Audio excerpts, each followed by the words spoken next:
നിനക്കിത് എന്ത് തോന്നി വരതാ? അല്ല, ഇനി പാന്റ് ഇട്ടില്ല എന്ന് വെച്ചൊരു കുറവ് വേണ്ട. മുണ്ടൊക്കെ പഴഞ്ചനാണെന്ന് ചിലർക്കൊക്കെ തോന്നി തുടങ്ങി.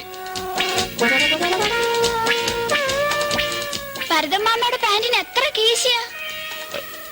3. ഈ പാന്റ് പഴയതാകുമ്പോ എനിക്ക് തരൂ. എന്തിനാ? അമ്മയ്ക്ക് സ്റ്റീൽ പാത്രം വാങ്ങാനാ. എന്റെ പാന്റ് ഷർട്ടും ഒക്കെ കൊടുത്ത് അമ്മ സ്റ്റീൽ പാത്രം വാങ്ങി. ഇങ്ങോട്ട് വാടാ അസത്തെ. ആ, സംസാരത്തിനിടയ്ക്ക് വന്ന കാര്യം വിട്ടുപോയി. മാങ്ങയുടെ പൈസ വേണ്ടേ? 2 ദിവസം കഴിയുമ്പോ ആള് വരും മാങ്ങ പറിക്കാൻ. മറ്റേ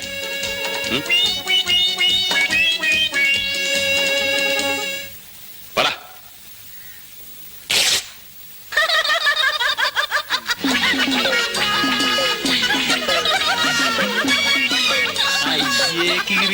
പോടാ.